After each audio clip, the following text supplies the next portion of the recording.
We have received threats from terrorists to bomb National Assembly complex and threats from protesters to lock up the National Assembly. Legislators are exposed to threats from constituents and other Nigerians who gained easy access into their offices without any formal invitation or appointment. It is obvious that with the ongoing security challenges, if proper measures are not taken, legislative activities will be truncated in the National Assembly. And if activities are thwarted, there will be no representation, no oversight, no annual budget, there will be no plenary at all. And all this will destabilize legislative procedure, democracy, and the stability of the system and the nation at large. Effective security management needs a total approach that requires various elements to be integrated together in order to secure our environment for legislative procedure to function effectively and maximally.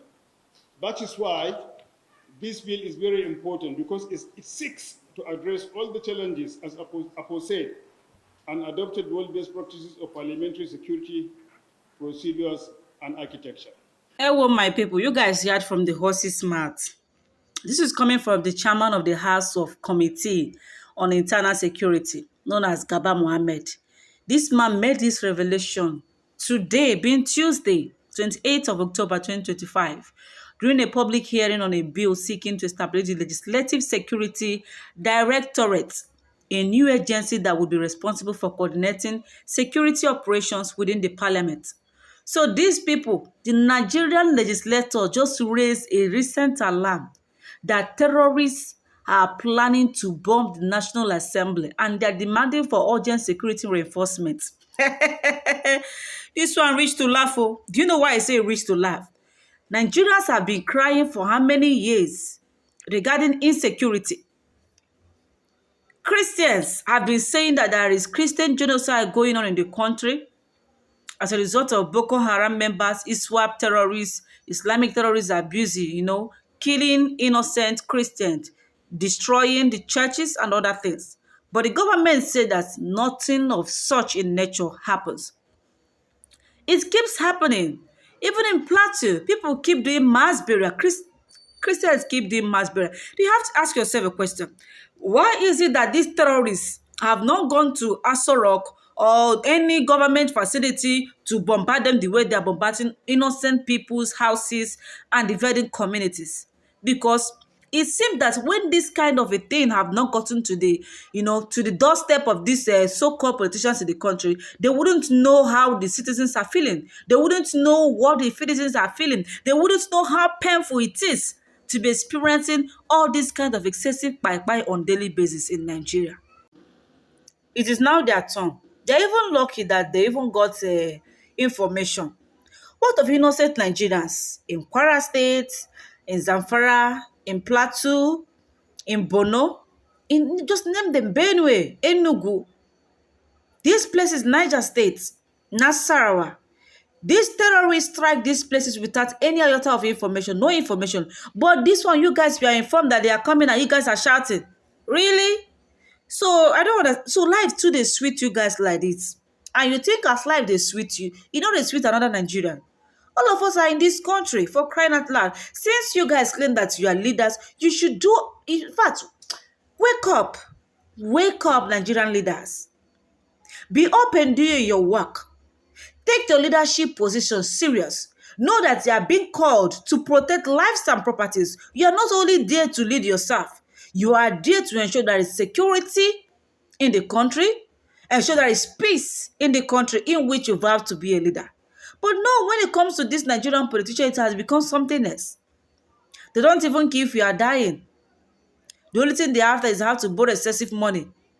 You talk about kidnappers are busy kidnapping, bandits are busy killing, Boko Haram are doing their own, and are still dying on the road as a result of, bad roads have killed so many people in this country.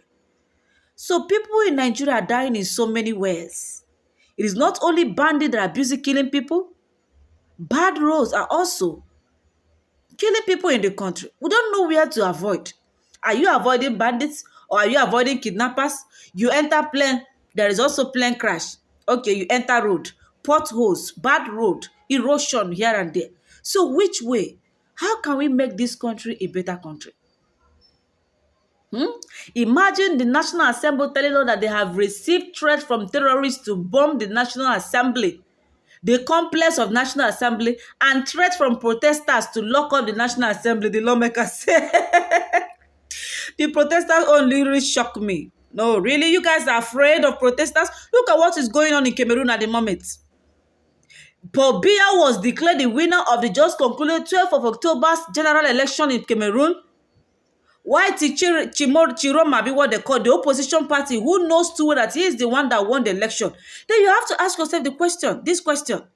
These people casted their vote electronically. What caused the glitch? How come? And why did it take them long? Why did it took these people, the so-called electoral president, the electoral chairman in Cameroon, why did it take these people time to announce the winner of that particular election? Something that was casted to 12th October. 12th October. Since it is electronic stuff, then what keeps you guys waiting? I don't understand. It should be, people can easily have access to it since it is electronic something. And it should be like, okay, anybody that is casting from anywhere, like Facebook, no matter your location, if I post something on Facebook, no matter your location, no matter how many views, if you come and click like, it will be multiplying. If another person from USA click like, it should be like that. And whoever, provided it is in a public eye, it is public, everyone can have access to it. Everyone can easily see it and know what is going on, and know when it is tripling, and then knows when it is reducing. But in this way, they claim they are using electronic and there are still glitches. You can't tell me that Cameroonian people voted for this Paul Biya, someone who have ruled Cameroon for more than 44 years. And is about to buy. Yes, I should use that word, is about to buy, because this man have lived up for more than 90 years. He doesn't have future anymore, as a matter of fact. A man that even during his campaign, he couldn't even make it to Cameroon. He was out of Africa. He was not even in any African country.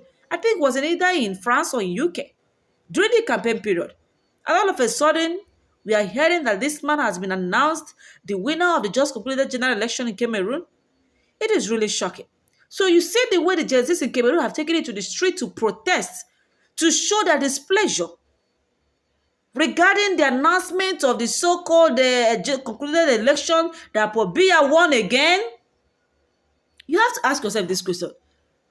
I don't know if you guys watched the video I posted earlier on today regarding this Cameroon election stuff and the protests which have hit. I think that was earlier this morning. That was the first video I posted today.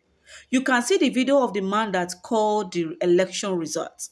How old this man is. The same calibers of people. The same, paths. The same group. They just want to remain in power until they buy. They don't want to leave power until they buy. That is what is going on in Nigeria. That is what is going on in Nigeria. Imagine Nigerian legislators are now exposed to threats from constituents and others who gain easy access to their offices without any formal appointments. Anyway, let's just take it like this. They say, you guys are from the horse's mouth. But anyway, let me take it from the way it is via on Sarah Report. They say that legislators are exposed to threats from constituents and others who gain easy access to their offices without any formal appointments. He listed several recent security lapses within the premises, including theft of cars and motorcycles, vandalism, fake identity cards, and infiltration by unregistered visitors, warning that the legislative complex had become increasingly porous. The Kano lawmaker said the situation required immediate intervention, noting that if security measures were not strengthened, the legislature could be forced to suspend plenary sessions and other vital national functions. If proper measures are not taken, it will truncate legislative activities. If activities are thwarted, there will be no representation, no oversight, no annual budget, no plenary at all, and that will destabilize democracy and stability of our nation, he added. Mohammed described the proposed security directorate as a proactive step to fortify the National Assembly against potential attacks, saying the agency would adopt global best practices in parliamentary security architecture. He also urged state houses of assembly to take immediate steps to secure the chambers, warning that threat to legislative institutions were a threat to democracy itself. The need for effective security measures in the National Assembly cannot be overemphasized because Parliament has to remain accessible to the public, he said. However, this bill is committed to ensuring the best security architecture to protect legislators, staff, visitors, and property. August, we heard what you said. And you are trying to tell us that when there is a threat to legislative institutions, there is also a threat to democracy itself. I have a question. If it happened that these bandits and these terrorists end up killing all of us in this country, in Nigeria, they end up killing all the citizens except the so-called Nigerian politicians, the question I have to ask you guys, who are you guys going to rule? The roads and the money you keep borrowing, who is going to help you guys to pay it? The tax that you guys want to impose by 2026, who is going to pay it for you guys?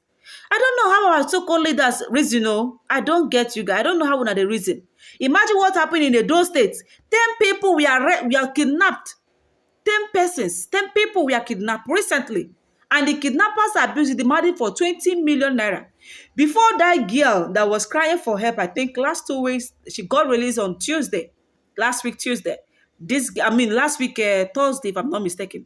This girl was released. And according to this guy known as Harrison Gwamushi of Delta State, he said he called security operatives in Edo State, but there was no response. Nobody to aid them, nobody to help them, to ensure the safety return of this girl, to ensure that the abductors are being apprehended, and at least the victims should be freed. But guess what? Ogbeholo is not willing to protect the people of Edo State. The same way goes to many states, not only Ogbeholo. Ogbeholo is doing his own and is feeling reluctant. He doesn't care whether people are being kidnapped or not. The only thing is after is only Curtis. And he thinks it's the cultists that are busy kidnapping people. It's like you guys also see what is going on. If you could remember vividly when Fina's sister had that accident in Auchi, when Very Dark Man traveled to Edo State and he stopped those big trucks of Dangote, guess what? One of the trucks that Very Dark Man stopped, he unveiled it and he discovered that this particular truck that was covered with heavy tarpaulin, we are all filled with young Fulani guys. And you began to ask your question. When these trucks are plying on the road, you might think that they are carrying goods without knowing that they are transporting all these terrorists from one state to the other. You get the problem. And we equally learn that Nigerian militaries, armies, what do they call it? This road safety police, they doesn't stop these hefty trucks on the road. They don't check them. You see how banditry have become, have eaten the institution in the country. You see how banditry have eaten every cruise of the country due to lack of, proper checkments by the so-called road safety who have neglected their job, or probably what they offer is the money that they will collect from these motorists, and they have neglected to check these hefty trucks. These trucks plying on the road. If you don't check them, how will you know what they are carrying? We are only after all these small buses who are flying from one state to the other, but have failed and neglected to check the main issue that you expected to do. You neglect your job. And you prefer 500 naira or 1,000 naira to human life. And now insecurity has become the order of the day. If they never even strike, Nigerian National Assembly don't they cry. Now, as you guys are crying, your lives are at stake, your life are in risky now. Now use it to compare to other Nigerians in different places, especially people residing in Kwara State, in Niger State, in Zamfara, in Borno, in Plateau, in Benue, and in some part of Enugu State. And many that you can name them. There are many. You can compare their life, the way they are feeling, the way these people feels when bandits are entering their communities. How do they feel? Do they feel happy? Do they feel fierce? Do they feel unease?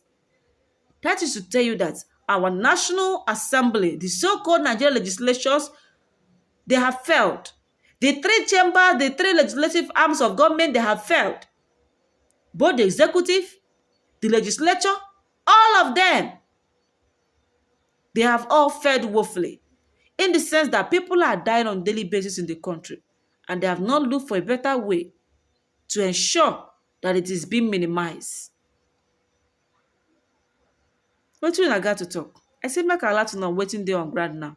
Don't forget to subscribe. Share this video to as many places as you can.